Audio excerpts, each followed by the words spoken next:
Assalamualaikum warahmatullahi wabarakatuh. Kami dari kelompok 7 pada video ini kami akan menjelaskan tentang materi kunci determinasi mandibulata, yaitu pengelompokan dan identifikasi dari subfilum mandibulata. Sebelum berlanjut ke materi, perkenankan saya untuk memperkenalkan anggota kelompok kami. Yang pertama ada Apriana Bulawan dengan NIM 240207510003. Kemudian ada Anissa Fikya Arsal dengan NIM 240107512001. Kemudian ada Nur Akila Mutia dengan NIM 240107512006. Ada Rifka Ramadhani dengan NIM 240107511008 dan terakhir ada Siska Armalita Kamal dengan NIM 240107512002. Berikutnya langsung saja kita lanjut ke materi pertama. Nah, langsung saja kita ke materi pertama, yaitu pengantar kunci determinasi mandibulata. Yang pertama ini ada pengertian dari mandibulata.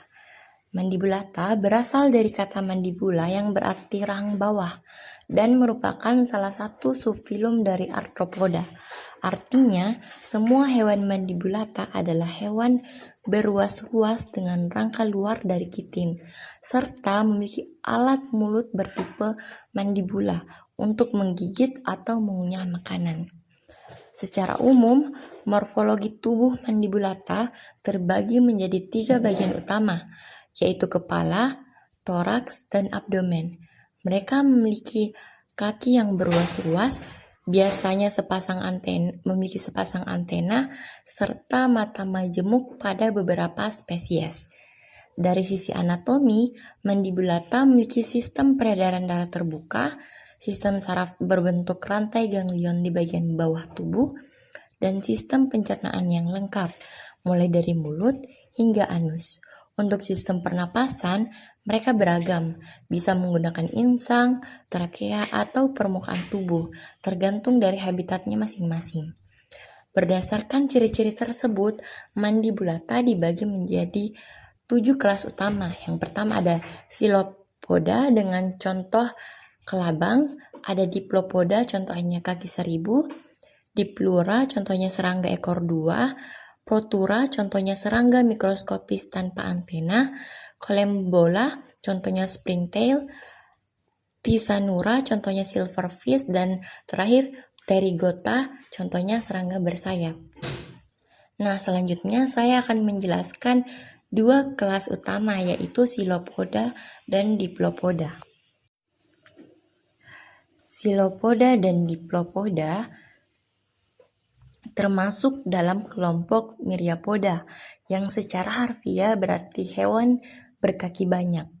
Myriapoda memiliki tubuh bersegmen dengan banyak pasangan kaki dan hidupnya umumnya di tempat lembab atau di tanah.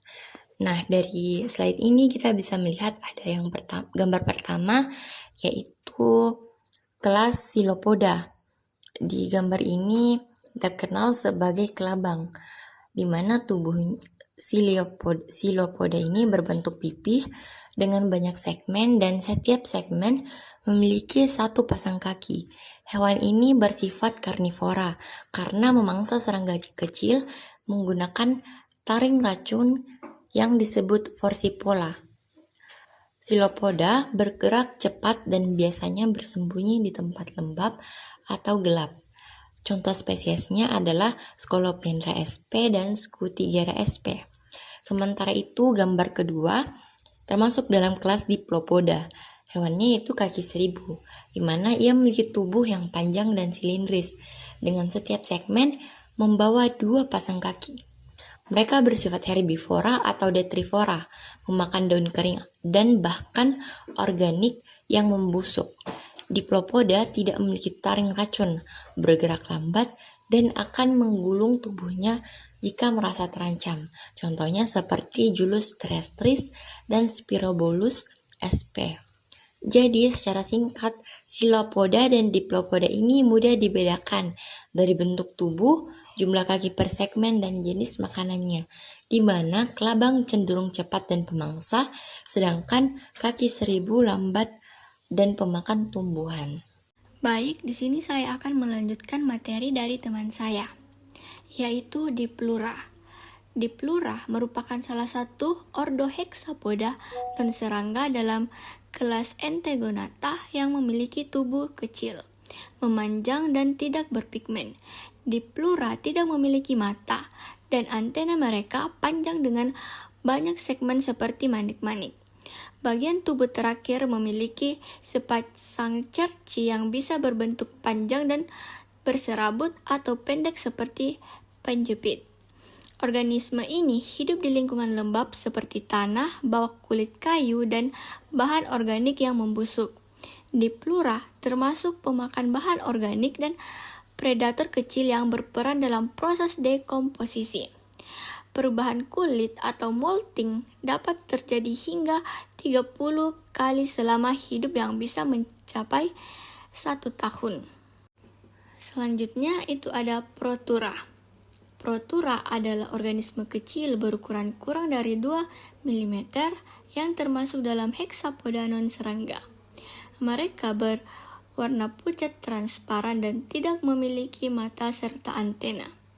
Selain itu, kaki depan Protura berfungsi sebagai alat sensor pengganti antena, sebuah adaptasi unik untuk lingkungan hidupnya di dalam tanah lembab dan serasah daun.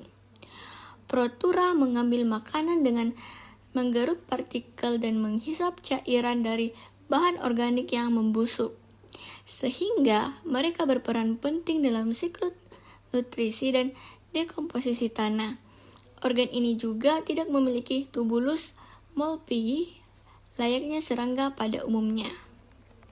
Selanjutnya itu ada Collembola. Collembola adalah hewan kecil berukuran sekitar 0,2 sampai 10 mm.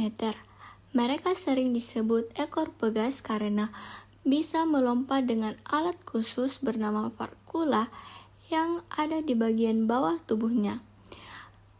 Bentuk tubuh Collembola ada yang panjang dan ada juga yang bulat. Warnanya bisa gelap, transparan, atau bahkan cerah seperti hijau dan kuning.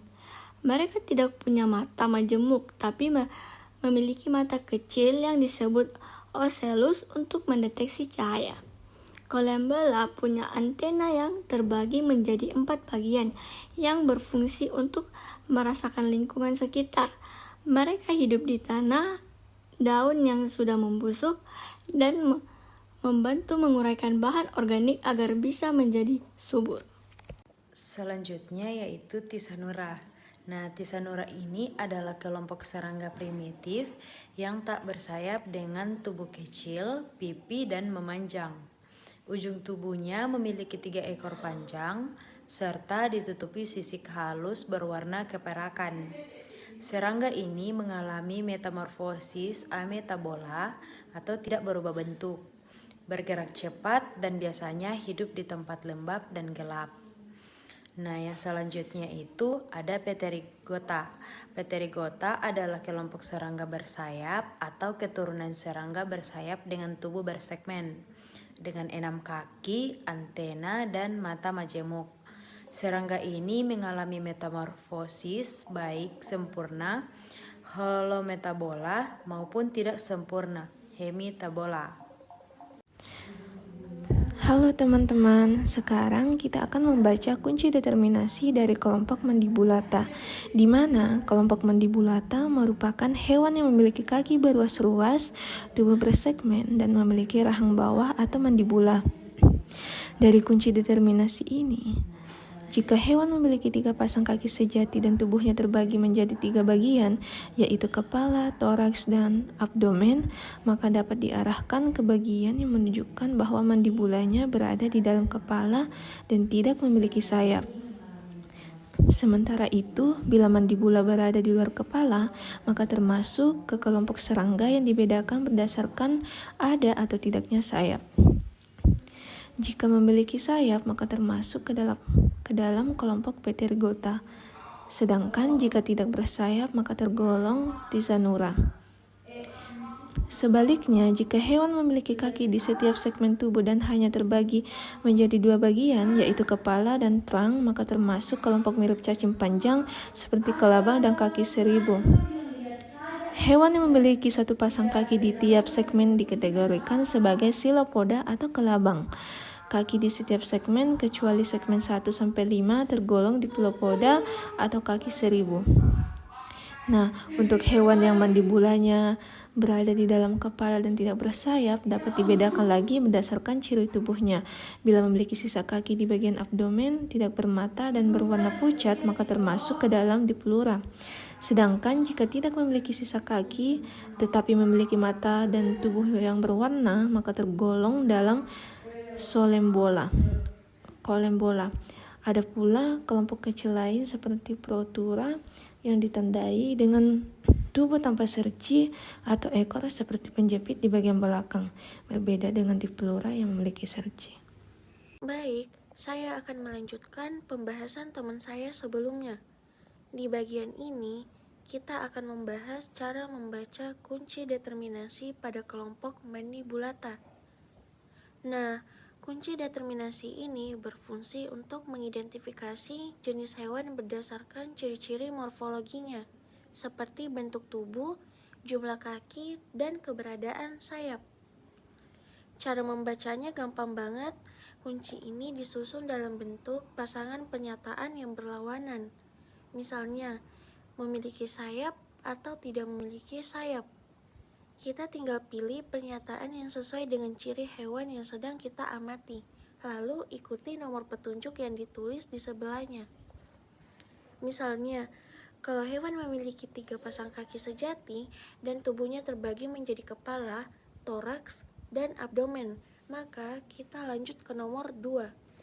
Tapi, kalau tiap segmen tubuhnya punya kaki, kita langsung ke bagian 6.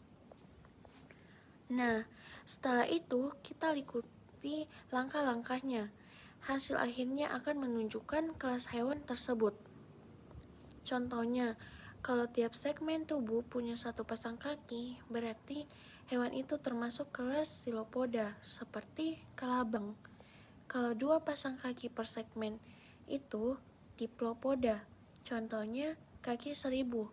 Dan kalau memiliki sayap, berarti termasuk kelas pterygota, seperti belalang atau kupu-kupu. Jadi, kunci determinasi ini bisa kita anggap sebagai peta ilmiah yang membantu kita untuk mengenali dan mengelompokkan hewan berdasarkan ciri-ciri fisiknya. Dengan mengikuti kunci ini, kita bisa menentukan 7 kelas utama mandibulata, yaitu silopoda, diplopoda, diplura, protura, kolembola, tisanura, dan pterygota. Nah, itu dia cara membaca dan memahami kunci determinasi mandibulata. Itulah tadi pemaparan materi dari kelompok kami, kurang dan lebihnya mohon dimaafkan. Wabillahi taufiq wa hidayah. Wassalamualaikum warahmatullahi wabarakatuh.